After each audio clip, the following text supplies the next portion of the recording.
everyone. My name is Mad. I have a master's degree in art, and I'm currently pursuing a post-bac degree in modern languages.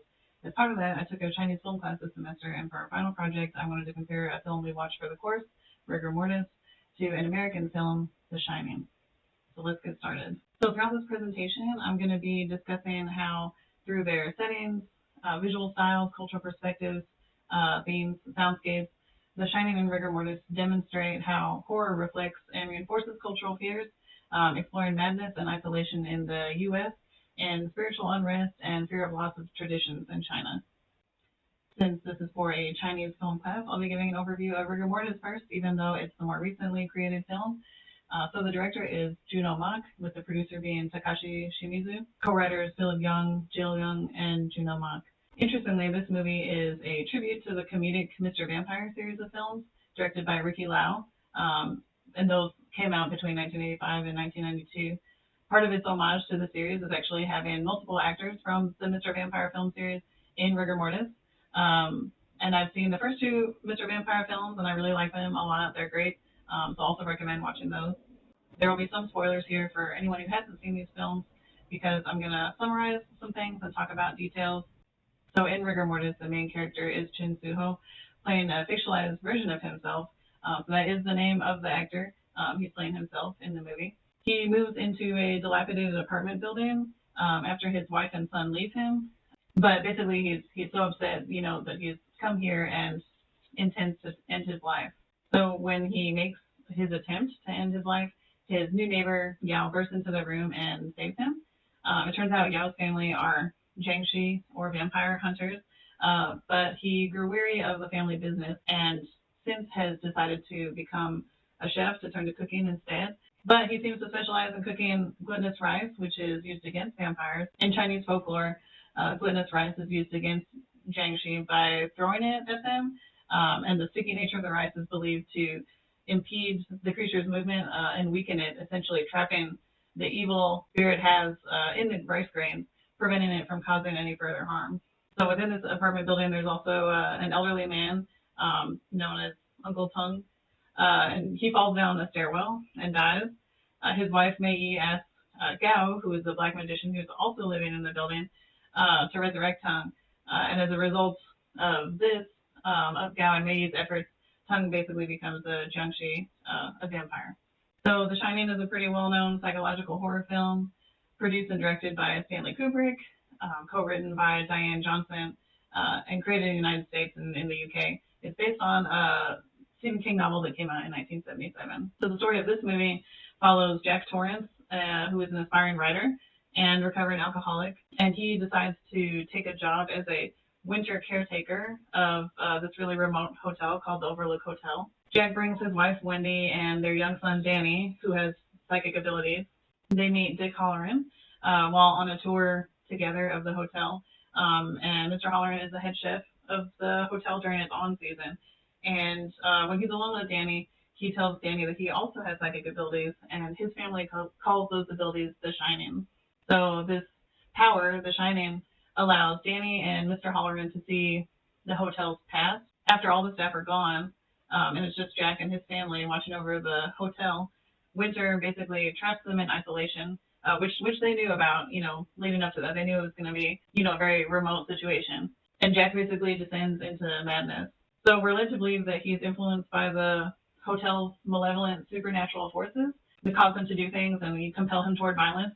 I think he also seems to have had that capacity already, since we know, because of the scene with Wendy, that he's hurt Danny before on accident while he was drunk. That's why he's trying to be sober now. All right. So cultural perspectives. I'm going to talk a little about some of the themes in U.S. and Chinese horror movies, respectively, and how the elements from each of these movies play into those themes. There are, of course, a lot of different themes that can be present in horror movies in general and in these two movies, but I'm just going to talk about a few different ones here.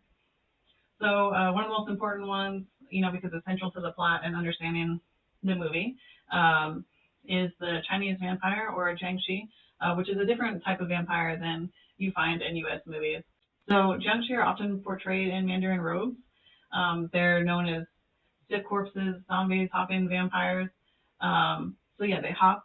The hopping derives from the folkloric practice of corpse driving in ancient China, in which a Fatsi transported the dead back to their home provinces for burial.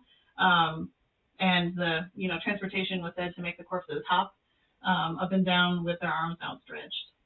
So nothing exists in a vacuum, right? So these jiangshi can also be read as conceptual representations, not just as folkloric or supernatural creatures.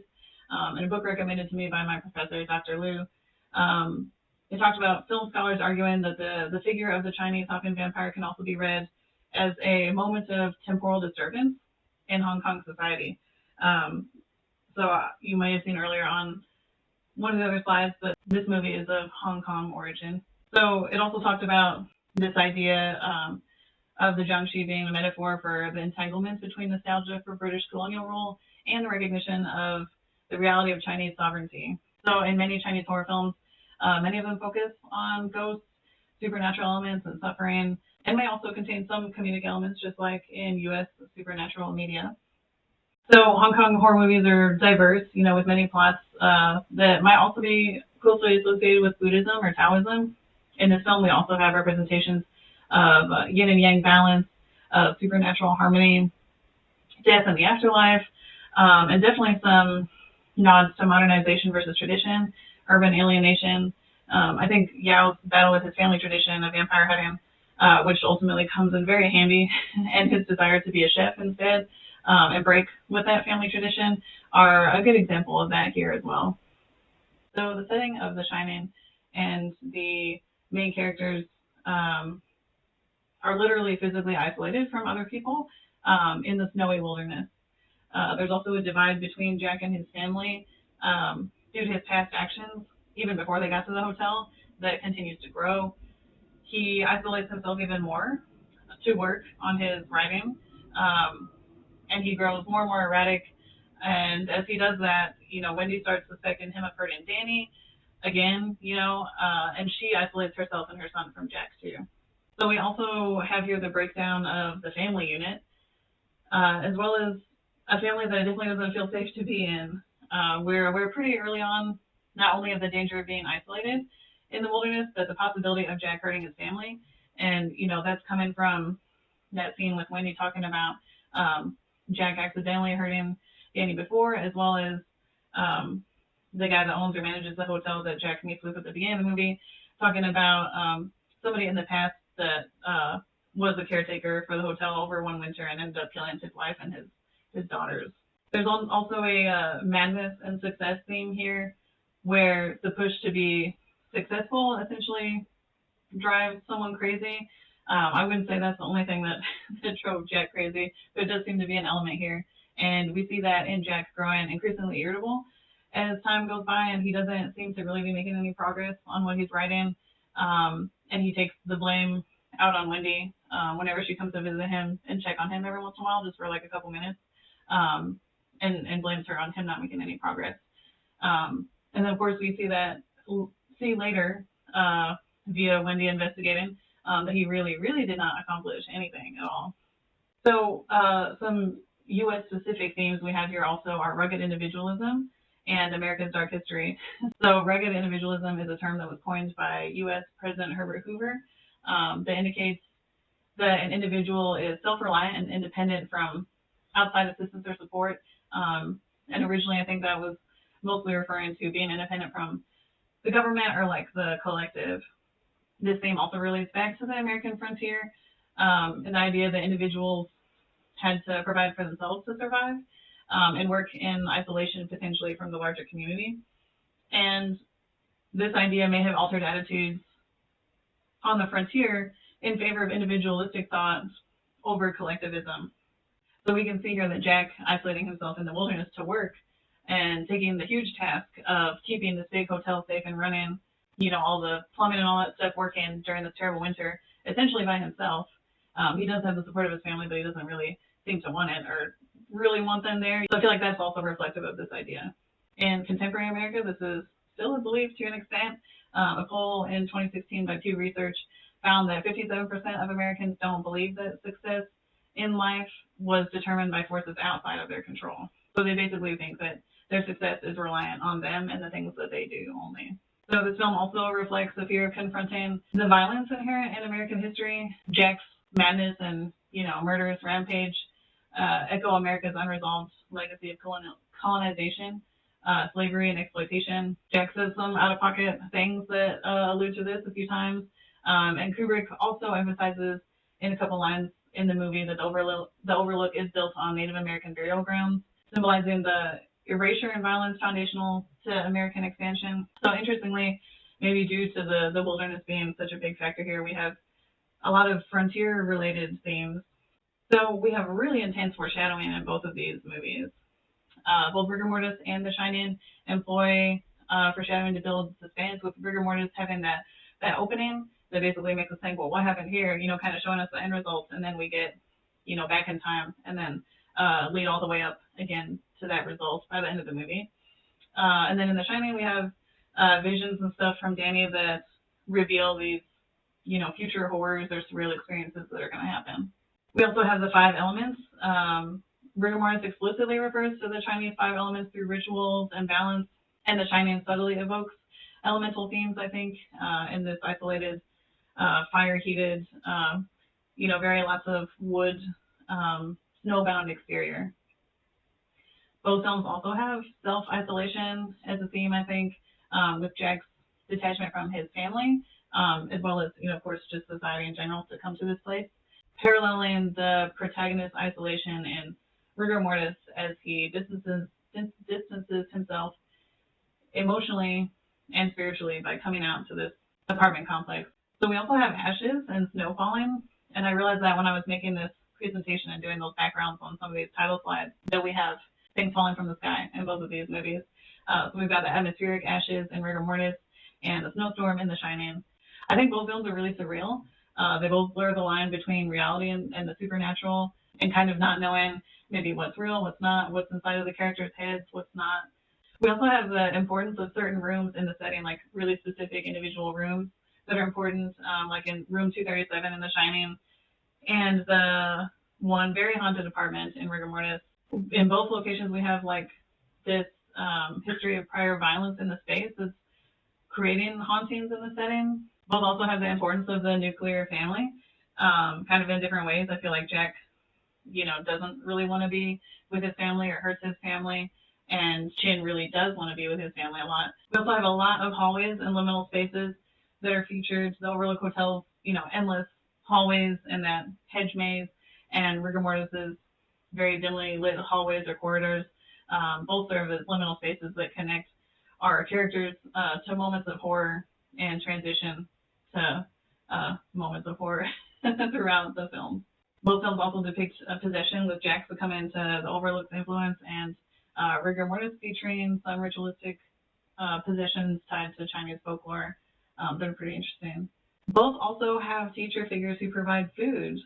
So Yao in Rigor Mortis and Mr. Halloran in The Shining both act as mentors who provide wisdom and sustenance, giving this kind of guiding, nurturing role in the film. We also, of course, have ghost sisters or twins in both movies, the ghost sisters in Rigor Mortis, and of course the Grady twins in the blue dresses, very famous from The Shining.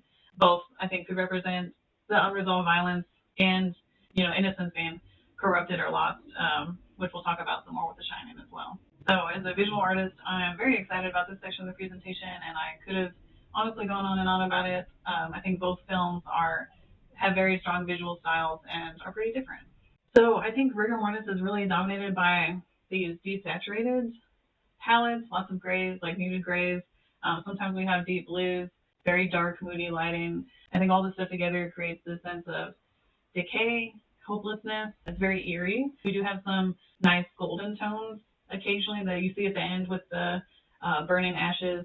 And then, like here we have in this scene with Yao. I think it also feels very cold with all of these grays and these dark tones and, these desaturated colors. Very, very muted. But I think that this also helps to emphasize the violence and the blood and the supernatural moments. There's a lot of blood in Rigor Mortis. It's hard to find photos that didn't have somebody covered in blood. So there's a couple of those in this presentation. But yeah, overall, I think it creates like this very dreamlike mood. The palette feels kind of heavy, and I think all the darkness makes it feel oppressive even when they are in larger spaces. But you can see from this one screenshot that those hallways are very tight and they do feel pretty claustrophobic. So I think also the heavy shadows and the repetition that we'll see in the structures of the setting really mirror the protagonist's psychological descent and also what we find out later at the end of the movie. So The Shining, very different visual style, I think. I think both of them have, are very strong, very distinct styles. So I feel like the other one was also like more gritty, like you feel a lot of textures. And I feel like this one, it's a lot of smooth textures. And then also when you're in the hotel, like in the lobby where there's the fire and all the wood and stuff, I feel like it feels very cozy. For some examples here, we have the bathroom in room 237. Normally green is associated with nature and calmness, but the tone of the mint green here is kind of unusual and a little bit eerie. And then when you combine that with the yellow orange, adding that contrast, it's like the colors work together, but it also seems a little bit like an unlikely pairing, which I feel like heightens our discomfort and maybe like our anticipation of what's going to happen, like what's behind the curtain. I think there's also a lot of white in the hotel on the walls and stuff. You can see the white, I feel like, adds this element of pureness, of renewal, and it makes a really nice backdrop for the blood. Again, like you can see the famous scene of, this blood overflowing and how the red of those doors and the blood and then the blood, splattering on the wall, like how intense that feels and how visceral the contrast between those feels.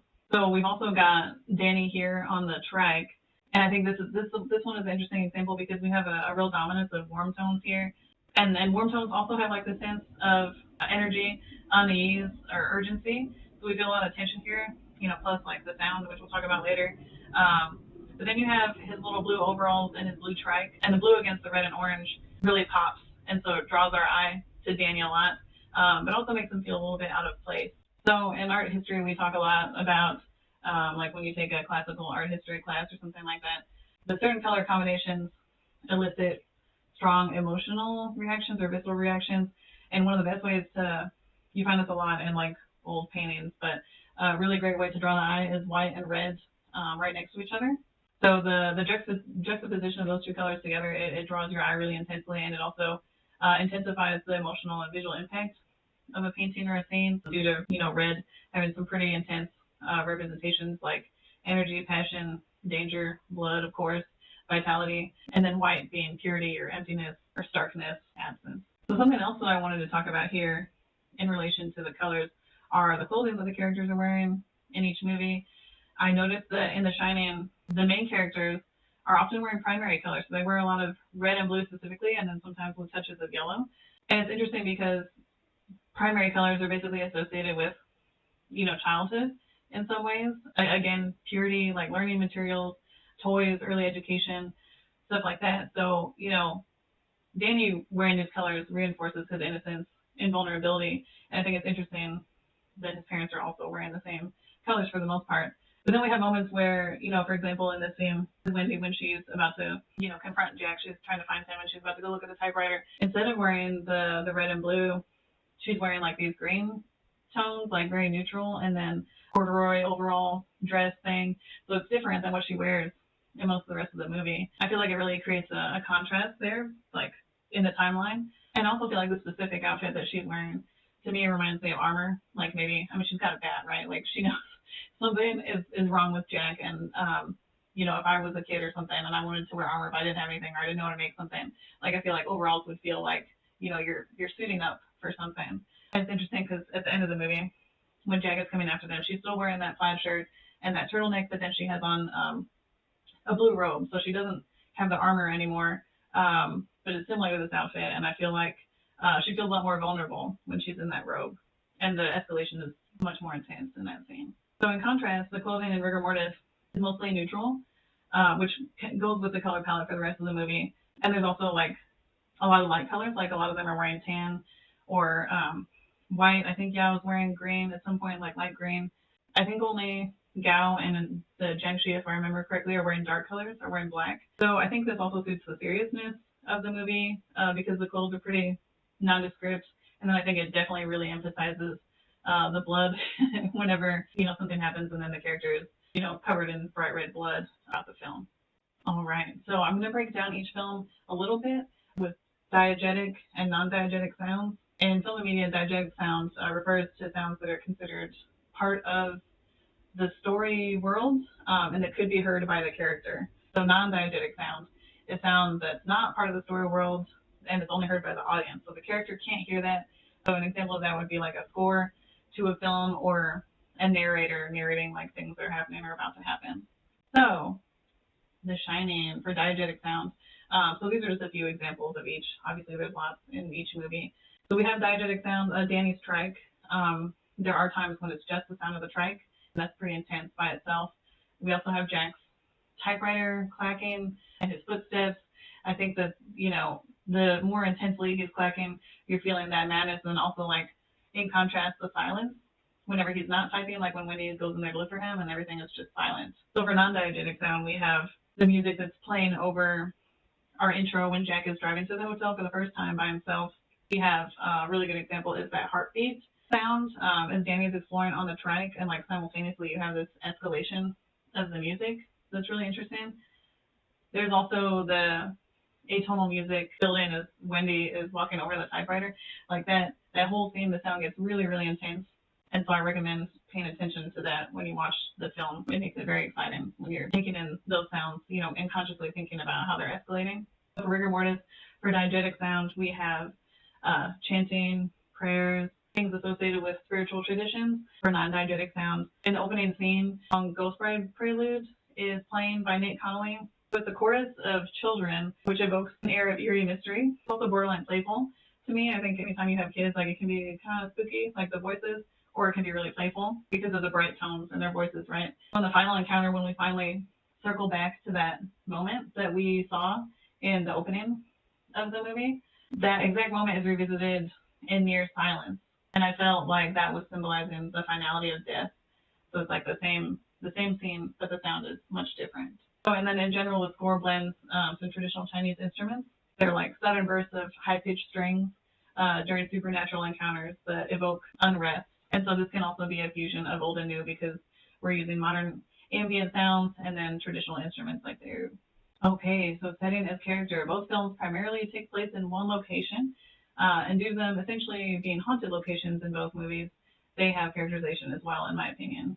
So it was surprisingly hard to find the real-life location of rigor mortis, but after doing some research about Juno himself, I found these photos that he took himself. He ultimately were able to tell me where it was. So it's the Pingshek estate, and then there's some nice quotes from him here also about what he was thinking about this setting.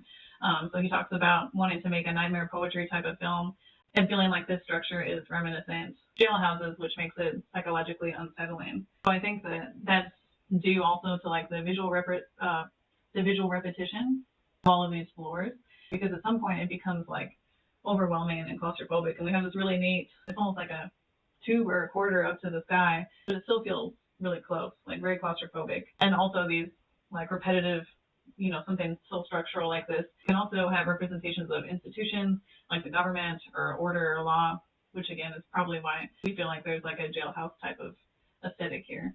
I think that the setting of rigor mortis simultaneously has a feel of isolation and claustrophobia, of being empty and also being quite full of characters and ghosts. It also has this feeling of like a little bit of dilapidation or disrepair, like it's not being kept up well, which is in, contrast to The Shining, where Jack is literally there for upkeep of the hotel. And again, the hotel's pretty cozy, and this doesn't feel real cozy. It feels pretty cold, except maybe some exceptions might be some spaces that feel a little bit more lived in, like Yao's space. You feel also like there's a sense of sadness here, I think due to the colors, the color grading, and then maybe partially due to the history of the place, or even the psychological state that Chin is in when he gets there. So for The Shining, we have the Timberland Lodge. The Overlook Hotel is the Timberland Lodge in Mount Hood, Oregon. The interior scenes and the hedge maze were actually constructed in England, though. And the concept of the hotel came from another hotel called the Stanley Hotel in Estes Park, Colorado, where Stephen King was actually staying with his wife when the hotel was closing up and they were the only guests there. So that basically was something that inspired this film. The exterior setting, of course, is also super important in The Shining. That long opening drive into this area in the intro really sets you up for that feeling of isolation. And later on, the snow enhances it to an incredible degree. And you start really empathizing also with how frigidly cold it must be, and the danger inherent in that, the danger inherent in this whole situation. I also think it's really interesting how the snow that's, again, dangerously keeping them there also saves Danny multiple times. So first when Wendy pushes him out the window, thanks to that buildup of snow there that you can see in the bottom picture, he's able to safely slide down to the ground, which, normally that would be a pretty dangerous drop for a little kid, and he's able to easily get to the ground. Then, of course, the snow saves him again at the end when Danny very intelligently covers up his tracks in the snow in the maze, and Jack ultimately gets lost and freezes to death, giving Wendy and Danny a chance to escape to safety in the snowcat that Mr. Halloran arrives in. Ultimately, The Shining offers what could be considered a happy ending for Wendy and Danny, though it comes at a tragic cost, especially and unfortunately for Mr. Halloran. Rigor Mortis, by contrast, feels even darker, not just because of its unflinching depiction of some unsettling and also trigger-worthy, trigger warning moments, but also because of the really intense twist that happens at the end, the realization that our protagonist, Chin, has actually been dead all along, and everything that happened in the movie was trapped in the liminal space between life and death. So this picture here it's in the last scene, basically, of the movie right before we zoom out and discover that. In their unique ways, I think both films reflect cultural fears from their places of origin. The Shining embodies American anxieties about isolation, madness, the breakdown of the family unit, the family being a danger to you, and the destructive pressure to achieve success at all costs. And I think those are fears that remain relevant even 44 years after its release. Meanwhile, Rigor Mortis taps into Chinese cultural fears about spiritual unrest, the loss of, traditions that are very old, and the consequences of, maybe disrupting cosmic balances. So all those together offer a really dark view of the horror, maybe of unresolved karma or of death. What's fascinating to me also is that while these films highlight fears specific to their respective cultures that they originate from, they also touch on lots of universal themes, fears that we can all relate to no matter where we're from. They both remind us of the fragility of life, our smallness, maybe, the weight of our responsibilities, and the way isolation and despair can really warp the human experience and your psyche, the way you're experiencing things when you become disconnected from others. So in this way, I think in general, horror movies can be a mirror for reflecting things that we fear the most and the cultural context that shape the fears that we have. So while it's intriguing to think about how consuming and enjoying horror movies might reinforce the fears that they explore, I think it's equally important to recognize how much we can learn about ourselves and others through these different films. They reveal shared anxieties that we all have that unite us and the cultural nuances that make each story unique. Together, I think The Shining and Rigor Mortis show us that horror is not just about scaring people. It's also about discovering or uncovering truth, big reveals, bridging cultural divides, and giving us insight into the human condition. So thank you. I hope you enjoyed this presentation. I'll put the citations down in the description as well, so they're easy to copy and paste or click on if you want to look at them yourself. Thank you.